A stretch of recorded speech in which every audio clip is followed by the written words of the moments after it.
नमस्कार. हिंदुस्तान पोस्टमध्ये आपल्या सर्वांचं हार्दिक स्वागत आहे. माझ्याबरोबर रोहित व्हिडिओग्राफर आहेत. मी चंद्रशेखर नेने, आंतरराष्ट्रीय घडामोडींचा अभ्यासक. आपल्याशी परत एकदा इराण आणि अमेरिका यांच्या युद्धाच्या ताज्या स्थितीबद्दल आणि काय घडत चाललंय त्याच्याबद्दल थोडंसं बोलायचंय. आपल्या देशामधली बहुतांश मीडिया काहीही कारण नसताना इराणचं गुणवर्णन करण्यात मग्न आहे. म्हणजे काही काही मीडियानी तर असं सांगायला सुरुवात केली की अहो इराण जिंकलेलाच आहे, अमेरिका हरलेली आहे, म्हणूनच ट्रम्पनी युद्धबंदी पुढे ढकलली आणि इराण आता नक्कीच जिंकणार आणि बघा आता अमेरिका कशी पळून जाते ते वगैरे वगैरे अनेक गोष्टी बोलल्या गेल्या. कुठेतरी या लोकांच्या मनामध्ये इराणबद्दल आदर किंवा प्रेम किंवा इराण जिंकावा आणि त्याही पेक्षा अमेरिकेच्या बद्दल असूया, द्वेष, राग असा आहे असं वाटतं. भारतातला बहुतांश मीडिया हा डाव्या पक्षांच्या हातात आहे हे आपल्याला माहित आहे आणि त्याचाच हा बहुतेक परिपाक असावा. वस्तुस्थिती काय आहे त्याच्याबद्दल आपण 2-3 गोष्टी बोलूया. एक गोष्ट म्हणजे इराणची सध्याची जी संस्कृती आणि इराणचे जे सध्याचे राज्यकर्ते आहेत त्यांना विध्वंसक याच्याशिवाय दुसरा शब्दच माझ्या मनापुढे येत नाही. हे जे 5,000 वर्षापूर्वी संस्कृती वगैरे म्हणतात ना, ती पर्शियन संस्कृती होती किंवा झरतृष्ट यांनी जो धर्म स्थापन केला होता पारशी धर्म, त्या पारशी धर्माची संस्कृती होती. त्या धर्माचं उच्चाटन 1400 वर्षापूर्वी साधारण 670च्या आसपास 677च्या आसपास इराण अरबांनी जिंकला आणि त्या पार्शियन संस्कृती किंवा त्याला सासानीर संस्कृती म्हणतात, त्याचं सारासेनिक संस्कृती वेगवेगळी नावं आहेत त्याला, त्यांचं उच्चाटन केलं. त्या संस्कृतीकडे खूप लिहिण्या वाचण्याची परंपरा होती, ज्ञानाची परंपरा होती, परधर्म सहिष्णुता त्यांच्याकडे होती. त्यांनी अनेक मोठी कामं केलेली आहेत. त्यांची भाषा समृद्ध होती आणि इराणी लोक जे शहाणे इराणी लोक आहेत ते अजून सुद्धा ती त्यांची सर्वोच्च संस्कृती मानतात आणि अरबांनी त्यांच्यावरती मुस्लिम धर्म थोपला तेवढं एक सोडल्यास अरबांना ते अजिबात किंमत देत नाहीत. अरबांना कुठल्याच इराणी किंमत देत नाहीत हे आपण लक्षात ठेवलं पाहिजे. किंबहुना त्यामुळेच त्यांनी इस्लाम मधला शिया पंथ स्वीकारला आणि अरबांचा सुन्नी पंथ त्यांनी स्वीकारला नाही. त्यामुळे त्यांचं आणि अरबांचं मनोमिलन हे जवळजवळ अशक्यच आहे. पण हे जे लोक आली आहेत सध्याचे, इस्लामी संस्कृती जी आली ती सुन्नी असो की शिया असो, विध्वंस करणं, बलात्कार करणं, शत्रूचं उत्पीडन करणं आणि शत्रूवर आपला धर्म लादणं याच्यामध्ये त्यांना दोघांमध्ये काहीही फरक नाहीये. इराणी संस्कृतीचं तुम्ही पाहिलं तर त्यांचे जे अवशेष आहेत इराणमध्ये, पर्सिपोलिस ही त्यांच्या झरतुष्ट्र साम्राज्याची राजधानी वगैरे वगैरे, ते सगळे इस्लाम पूर्वकालीन आहेत. इस्लामाच्या काळामध्ये त्यांनी केलेले ठिकठिकाणचे अत्याचार, ठिकठिकाणचा विध्वंस हेच आपल्याला पाहायला मिळतं. त्या विध्वंसाचं एक परिमाण आता आपल्याला दिसतं की दुबई किंवा संयुक्त अरब अमिराती किंवा अगदी सुदूर सायप्रस असेल किंवा अझरबैजान असेल, या देशांचा काहीही संबंध नसताना त्यांच्यावरती इराणने मिसाईल टाकलं होतं. खरं म्हणजे इस्रायलचाही यांच्याशी काही संबंध नव्हता. इराणशी इस्रायलशी काही डायरेक्ट भांडण नव्हतं, पण केवळ इस्रायलनी पॅलेस्टिनी अरबांना थारा दिला नाही कारण ते दहशतवादी होते हे सोडल्यास इस्रायलचं काही शत्रुत्व अरबांशी सुद्धा त्या अर्थाचं शत्रुत्व नव्हतं. परंतु इराणनी इस्रायलचे शत्रुत्व धरून इस्रायलवरती बॉम्ब केलं. इस्रायलचा मित्र अमेरिका म्हणून अमेरिका मोठा सैतान, इस्रायल छोटा सैतान अशी मांडणी केली आणि सगळीकडे नुसता विध्वंस चालवलेला आहे. असं म्हटलं जातं की सगळ्या खाडीतल्या देशांमध्ये त्यांनी जे काही विध्वंस केलेले आहेत, अगदी कतारचा गॅस प्लांट असो किंवा काही, त्याला स्वतःची घडी बसवायला एक 5 ते 8 वर्ष तरी याच्या पुढे जातील शांतता आल्यावर. आताच्या परिस्थितीत तर कोणी काही रिपेअर करायला जातच नाही. होर्मुझच्या सामुद्रधुनीतही तोच प्रकार चाललाय. सामुद्रधुनी हा सगळा आंतरराष्ट्रीय पाणी आहे तिथे. म्हणजे आंतरराष्ट्रीय पाण्याच्या मध्ये संचार करण्याकरता युनायटेड नेशनचे नियम आहेत की कोणीही तिथे कुठल्याही देशाचा संचार रोखू शकत नाही. इराणने एकतर्फी हा संचार रोखला आणि जेव्हा अमेरिकेने त्यांच्यावरती ब्लॉकेट टाकलं तेव्हा कांगावा करायला सुरुवात केली की अमेरिकेने आंतरराष्ट्रीय कायद्याचा भंग केला. पण तुम्ही काय करत होता? तुम्ही केला तो भंग नाही का? अमेरिकेने केला तो भंग. आणि आपल्या इथलं मीडिया सुद्धा डोळे झाकून याच्यावरती विश्वास ठेवतं आणि अमेरिकेने इराणचा ब्लॉकेड केलं ब्लॉकेट म्हणजे वेढा घातला म्हणजे आंतरराष्ट्रीय कायद्याचा भंग केला वगैरे वगैरे पोपटपंची आपलेही लोक सुरू करतात. परिस्थिती आता अशी झालेली आहे की इराणने आणखी एक धमकी दिली आहे बरं का. आपण जे इंटरनेट वापरतो ना, ज्या इंटरनेटच्या योगे तुम्ही हा व्हिडिओ बघताय बरेच ठिकाणी, म्हणजे इंटरनेटवरतीच हे सगळं चालतं. त्या इंटरनेटला संदेश पोहोचवण्याकरता अ, माध्यमाची गरज असते. मग ते काय असतं, की त्या फायबर ऑप्टिक केबल असतात. आपल्या इथे माहिती आहे, आपल्याकडे बऱ्याच जणांच्या घरात फायबर ऑप्टिक केबल आलेली आहे. वायरलेस इंटरनेट असतं. वायरलेस इंटरनेटमध्ये तुम्हाला अ, कमी स्पीडनी डेटा पाठवता येतो, कारण त्याची क्षमता मर्यादित असते. हे सगळे पूल जर आपण धरले, तर वायरलेस इंटरनेट हा एक छोटासा पूल असतो, डेटा एकापासून दुसरीकडे जाण्याकरता. जेव्हा तुम्ही सॅटेलाइट वापरता, तेव्हा तो मोठा पूल असतो आणि मोठा पूल असल्यामुळे तुम्ही जास्त वाहनं किंवा जास्त वेगाने तुमचं वाहन म्हणजे तुमचा डेटा त्याच्यावरनं नेऊ शकता. पण सर्वात जास्ती स्पीड जी असते ती फायबरची असते. फायबर हा सर्वात मोठा हायवे असतो. इंटरनेट हायवेच म्हणा ना त्याला, डेटा हायवे. आता हे फायबर आपल्या देशातनं अरब देशात, आपल्या देशातनं युरोपात, आपल्या देशातनं अमेरिकेपर्यंत कसं जातं? तर समुद्रामध्ये या फायबर ऑप्टिकच्या केबल टाकलेल्या आहेत. जे AT&T सारख्या ज्या कंपन्या आहेत, ज्या सगळ्या जगभर कम्युनिकेशनचं जाळं पसरवतात, त्यांनी हा उपक्रम केलेला आहे आणि भारताच्या दोन्ही बाजूला समुद्रामध्ये या इंटरसी केबल्स गेलेल्या आहेत. त्यातल्या काही केबल या भारतातनं अरबी सागरातनं जाऊन पुढे जाऊन दुबई, फुजिरापर्यंत जातात. तिथनं पर्शियन आखातातनं जाऊन पुढे कुवेत आणि सगळीकडे जातात आणि याला प्रचंड कपॅसिटी असते. त्यामुळे यातनं इंटरनेट कनेक्शन तिथपर्यंत पोहोचतं आणि तिकडचा डेटा इकडे येतो, इकडचा डेटा तिकडे येतो. आपल्याला माहिती आहे, आपण इंटरनेट आता न वापरणारा मनुष्य जगात शोधून सापडायचा नाही आणि भारतात तर इंटरनेटचा वापर प्रचंडच आहे. तर ही जी केबल आहे, ही समुद्राच्या खालून टाकलेली असते. आणि दुसरा सॅटेलाइट मी तुम्हाला सांगितलं, सॅटेलाइटचा हायवे मोठा आहे, पण त्या हायवेमध्ये डिले आहे. कारण सॅटेलाइट हा खूप उंचावरती असतो.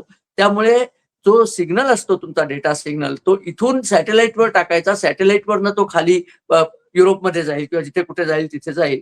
त्या जाण्या-येण्याचा टोटल मिळून जवळ-जवळ अर्धा सेकंद डिले होतो. तुम्ही म्हणाल अर्धा सेकंदाने काय होतं? पण जेव्हा तुम्ही क्रिटिकल गोष्टी करत असता, तुम्ही मिसाईल ऑपरेट करत असता, उदाहरण सांगतो, किंवा बँक ऑपरेट करत असता, तेव्हा अर्ध्या सेकंदाचा डिले सुद्धा चालत नाही. तो नसला तर गोष्टी अधिक सुकरतेने, अधिक सुलभतेने आणि अधिक गतीने होतात. अशी ती परिस्थिती आहे. तर हे जे सॅटेलाइट डिले असतो, तो टाळण्याकरता फायबर ऑप्टिक केबल टाकलेली आहे. कारण त्याच्यात सॅटेलाइट सारखा प्रकार नसतो. इथून तिथे डायरेक्ट डेटा तुमचा पोहोचतो. आता इराणने असं सांगितलं, की आम्हाला माहिती आहे केबल कुठे चालल्या. सगळ्यांनाच माहिती आहे. ते केबल टाकताना त्यांनी सांगितलेलं असतं, की इथे केबल्स आहेत, इथे डीप सीमध्ये तुम्ही काही तुमचे नांगर टाकू नका, केबलला धक्का पोहोचवू नका वगैरे सगळ्या वॉर्निंग दिलेल्या असतात. आम्ही ती केबल उखडून टाकू. विध्वंस दुसरं काही नाही. ती केबल उखडल्याने काय होईल, की अरब देशांमधलं इंटरनेट बंद पडेल. इंटरनेट बंद पडलं, की बँकिंग बंद पडेल. बँकिंग बंद पडलं, की तुमची सुरक्षा प्रणाली बंद पडेल. तुमचा व्यापार ठप्प होईल. सगळ्या गोष्टी ठप्पच करायच्या. बरं, इराणने स्वतः काय केलंय, स्वतःच्या देशामध्ये गेले 5-6 आठवडे इंटरनेट बंदच ठेवलंय. कारण इंटरनेटवर सामान्य जनता आपली सुख-दुःख जशी कळवतं एक दुसऱ्यांना, तसं इराणमध्ये प्रत्यक्ष काय चाललंय तेही ते दाखवतात. इराण जर इतका चांगला आहे देश, तर त्यांना ते दाखवण्यात जाण्यात अडचण नसावी. पण तिथे इतका प्रचंड विध्वंस झालेला आहे. जसा इराणी लोकांनी विध्वंस केला, तसा अमेरिका, इस्रायलने जेव्हा इराणवरती प्रचंड बॉम्बिंग केलं, तेव्हा त्यांनीही त्यांचा बराचसा विध्वंस केलेला आहे. तर त्या बॉम्बिंगने केलेल्या विध्वंसाची चित्र लोकांपर्यंत जाऊ नयेत. शिवाय इराणच्या अनेक शहरांमध्ये लोकांचे दंगे सुरू झालेले आहेत, अशा बातम्या आहेत. लोक रस्त्यावर उतरले, लोक तिथले बसीज नावाचे जे सरकारी गुंड आहेत त्यांना मारतायत. IRGC, इराणियन रिपब्लिकन गार्ड कोर, यांना सुद्धा त्यांच्या सैनिकी वाहनांना मारतायत, त्यांच्या बेसेसवरती हल्ला करतायत, बॉम्बस्फोट सगळ्या इराणभर व्हायला लागलेले आहेत, अशा बातम्या आहेत. हे जनतेपर्यंत पोचायला नको म्हणून इंटरनेटच बंद करून टाकलंय, की कोणी कोणाला हे सांगायलाच नको. आणि तो जो इलॉन मस्क आहे त्यांनी स्टारलिंक नावाचं सॅटेलाइट बेस्ड इंटरनेट चॅनल सगळ्यांना देऊ केला. तर स्टारलिंकचं जर यंत्र तुमच्याकडे सापडलं तर इराणमध्ये तुम्हाला प्रचंड मोठ्या कारावासाची शिक्षा होते. म्हणजे तुम्ही गुप्तहेर म्हणूनच सरळ तुम्हाला ते पकडतात. आता परवाच त्यांनी विरोधी पक्षाच्या 2 नेत्यांना हे इस्रायल करता गुप्तहेरगिरी करत होते असं सांगून त्यांची डोकी उडवली. असं सांगितलं, की डोकं उडवण्याचा परवानाच त्यांना मिळालेला आहे. हे सिद्ध करायची गरज नाही बरं का. नुसतं सांगायचं, की यांनी असं केलं. अशी राक्षसी जी परिस्थिती आहे ती इराणमध्ये सध्या आहे आणि लोक आपल्या विरुद्ध उठाव करू नये म्हणून इराणी राज्यकर्त्यांचा आटापिटा चाललाय, की इंटरनेटच बंद करायचा. आता यांनी जर केबल उखडला सगळ्या उखडल्या तर आपल्याला काय परिणाम होईल? आपल्याला काही काळ त्रास होईल. परंतु सुदैवाने या केबलचा ही केबल संबंध जगभर फिरते. पृथ्वी गोल आहे आपल्याला माहिती आहे. याच्यासारखी एक केबल आपली बंगालच्या उपसागरात सुद्धा टाकलेली आहे. आणि ती केबल बंगालच्या उपसागरातनं थेट अमेरिकेच्या कॅलिफोर्नियापर्यंत जाते. अमेरिकेत पुन्हा ती भूभागावरनं फायबर ऑप्टिक केबल असते आणि ती जाऊन पुन्हा दुबईपर्यंत गोल फिरून येते. त्यामुळे आपला तितकं नुकसान होणार नाही, पण कपॅसिटी कमी होते ना. तुम्हाला एक मोठा पुणे-मुंबई एक्सप्रेसवे दिला. एक्सप्रेसवेवरचे जर 2 बोगदे बंद केले आणि तुम्हाला सांगितलं, की जुन्या जुन्या हायवेनी जा. तर जुन्या हायवेनी जाताना वेळ लागतो त्याला. ट्रॅफिक जॅम होतो, वेळ लागतो, कधी-कधी ॲक्सिडेंट होण्याची शक्यता असते. तसंच हे समजा, की इराणने जर केबल उखडली अरबी समुद्रातली, तर आपल्याला जी दुसरी केबल वापरायला लागेल, त्या केबलच्या वापराला मर्यादा येतात आणि आपला डेटा उशिरा पोहोचतो. कधी-कधी एरर्स यायला लागतात. पुन्हा-पुन्हा डेटा पाठवायला लागतो. अशा तऱ्हेचे त्रास होतील. पण ते काही इतके जास्त त्रास नाहीत, की ज्याने आपलं जीवन कठीण होऊन बसेल. पण इराणमध्ये मात्र त्रास सध्या खूप वाढलेले आहेत. भाववाढ प्रचंड झालेली आहे. इराणी रियाल म्हणून त्यांचं जे रुपयाच्या समकक्ष नाणं हे चलन आहे, त्या चलनाची युद्धाआधीची किंमत जर 1 रियाल $1 700 रियाल लागत होते, तर आज त्याला 15 लाख रियाल लागतायत. तुम्हाला कल्पना येऊ शकते काय परिस्थिती झाली आहे. खाण्यापिण्याच्या गोष्टी नाहीत. इराणमध्ये लोक शहरं सोडून गावांकडे चाललेत. गावात कमीत कमी तुम्हाला बार्टर सिस्टम म्हणजे माझ्या कोंबड्या घ्या आणि मला 4 अंडी द्या, अशा टाईपच्या काही व्यवहार करता येतात किंवा ही कोंबडी घ्या आणि त्याच्याबद्दल मला आटा द्या. शहरामध्ये ते करणं शक्य नसतं. शहरामध्ये इंटरनेटवर अवलंबून असणारे जवळ 1 लाखाहून जास्ती जॉब्स होते ते सगळे गेले. कारण इंटरनेटच बंद केलं. लोकांचे हाल कुत्रा खात नाहीये. परंतु तरी सुद्धा मोर्चे दाखवतायत. एक IRGCने एक मोर्चा दाखवलाय बघा, की सगळे लोक झेंडा घेऊन IRGC जिंदाबाद म्हणून रस्त्यावरती येतायत. एक लक्षात घ्या, इंटरनेट तुमचं बंद आहे. हा मोर्चाचा व्हिडिओ कोणी केला? हा IRGCनेच केला. हे त्यांचं प्रमोशन चाललंय हो. ते सेल्फ प्रमोशन करतायत. त्यामुळे त्यांच्या विरुद्ध असलेल्या गोष्टी त्यामुळे दाखवतच नाहीयेत. लक्षात आलं का तुमच्या काय चाललंय? सगळा चावटपणा चाललेला आहे. त्यांनी तुम्हाला जे दाखवावं असं त्यांना ते वाटतं तेवढंच ते फक्त दाखवतायत आणि तुम्ही ते खरं मानून चालावं अशी त्यांची अपेक्षा आहे. आता प्रश्न असा येतो, की अशी सगळी जी परिस्थिती आहे त्यांची शस्त्रास्त्र कमी झालेली आहेत. एक धमकी त्यांनी दिली, आमच्याकडे एकदम आधुनिक शस्त्रास्त्र आहेत. अरे मग टाकली का नाही? तुमचं जेव्हा अमेरिका नुकसान एवढं करत होतं, तेव्हा ते आधुनिक शस्त्र टाकायला तुम्हाला कोणी मना केलं होतं? तर या सगळ्या पोकळ धमक्या देण्याचा कार्यक्रम चालू आहे. त्या कार्यक्रमाचा काही फार यश येईल असं नाही. इतकं सगळं असताना ट्रम्प यांनी युद्धबंदी पुढे का ढकलली? एक विचार करा. ट्रम्प यांचे जे गुप्तहेर इराणमध्ये आहेत, मोसादचे जे गुप्तहेर आहेत, त्यांनी अशा खात्रीलायक बातम्या ट्रम्पपर्यंत पोहोचवलेल्या आहेत, की इराणी राजवट आता तुटायच्या बळावरती आलेली आहे. या IRGCचा कंट्रोल आर्मीलाही मान्य नाहीये. आर्मीतले कट्टर लोक IRGCत आहेत आणि सिव्हिलियनलाही मान्य नाहीये. इराणचे जे निगोशिएट करायला आले होते ना शांतीवरच्या चर्चेमध्ये, अरबची एक आले होते, ते गालिबाव आले होते, आणखीन 1-2 जण आले होते. ते सगळे इराणच्या राजकीय क्षेत्रावरचे तारे होते. पण त्यांना IRGCनी नजरकैदेत ठेवलं. इराणचे राष्ट्रपती पेजेशकियान, हे गालिबाव, हे सगळ्या लोकांना इराणच्या IRGCनी नजरकैदेत ठेवलंय. त्यांना येऊच देत नाहीयेत. चर्चेला कोणी का आलं नाही? कारण IRGCनी सांगितलं चर्चा कोणी करायचीच नाहीये. कारण चर्चा करायला गेलं की इराणच्या राज्यकर्त्या लोकांना माहितीये की इराणमध्ये आर्थिक परिस्थिती इतकी वाईट आहे की कधी देश कोलमडेल सांगता येत नाही. त्यापेक्षा उरलं सुरलं वाचवून तो अणुबॉम्ब आपण करू नाही करू आता कोणीच विचार केलाय. अमेरिका म्हणते ना 20 वर्ष अणुबॉम्ब करू नका, 15 वर्षांवरती तोडूया आणि अणुबॉम्ब आम्ही करणार नाही असं मान्य करूया आणि पुढे जाऊया. कारण आता काय पंचायत झाली आहे की ट्रम्पनी हा जो वेढा घातलेला आहे त्या वेढ्यामध्ये इराणला जाणारी जहाजं आणि इराणमधून बाहेर येणारी जहाजं हे बंदी घातलेली आहे. मग नुकतंच एक आलं की मला वाटतं हिंद महासागरामध्ये त्यांनी एक इराणचं टँकर पकडलंय. साधारण 20 लाख बॅरल तेल घेऊन निघालेलं होतं. ते पकडलं. त्याला जप्त केली अमेरिकन नेव्हीनी आणि जप्त केल्यानंतर इराणला त्याचे पैसे मिळू दिले नाही. याच्या आधीचे इराण जे व्यवहार करायचा आंतरराष्ट्रीय बाजारात, त्या व्यवहारामध्ये त्यांना डॉलर्सची कमाई व्हायची. ते डॉलर्स त्यांचे जे अमेरिकेत वेगळ्या-वेगळ्या ठिकाणी बँकांमध्ये ठेवलेले होते, ते सगळे अमेरिकेने गोठवून टाकलेले. इराणच्या मागण्या ज्या आहेत ना, त्या मागण्यात एक भिकाऱ्यासारखी मागणी अशी की ते आमचे $20 अब्ज जे तुम्ही घेतलेत ते अगोदर सोडा. कारण खायला अन्न नाहीये. खायला अन्न नाहीये, हा त्यांचा खरा प्रॉब्लेम आहे आत्ताच्या घडीला. त्याच्याकरता त्यांना शरणागती पत्करायची नाहीये. आमचेच पैसे तुम्ही घेतले ते आम्हाला परत करा. अमेरिका म्हणली देत नाही. काय करायचं ते करा. अमेरिकेकडनं कोण जाऊन वसूल करणार आहे? म्हणून हा त्रागा केवळ चाललेला आहे. त्यांच्याकडून काही घडेल असं मला वाटत नाही. खरं म्हणजे इराणच्या नाशाची आता सुरुवात झालेली आहे. हा देश फार दिवस ही राजवट हा देश तग धरू शकेल असं नाही. कारण तेलाचा एक तुम्हाला गंमत सांगतो, इराणचा मुख्य व्यवसाय तेल आहे. ते तेल काढत जर तुम्ही राहिलात, काढून ते फ्लो करत राहायला लागतं. तिथनं ते टाक्यांमध्ये घालायचं, टाक्यांमधनं टँकरमध्ये घालायचं, सुपर टँकरमध्ये, आणि सुपर टँकर ते घेऊन जातात. आता सुपर टँकरना जर अमेरिका अडवत असलं तर ते तेल बाहेर जायचं नाही. तुम्ही विचार करा, तुमच्याकडे एक नळ आहे, नळ सोडलाय, खाली बादली आहे, आणि तुमच्या घरातली मुलं ती बादली बदलून किंवा नवीन बादली लावून ते पाणी सगळीकडे घेऊन जातात. आता जर ती मुलांना तुम्हाला पाणी न्यायला तुम्ही बंदी केली, तर त्या बादलीचं काय होईल? ती ओव्हरफ्लो होऊन व्हायला लागेल.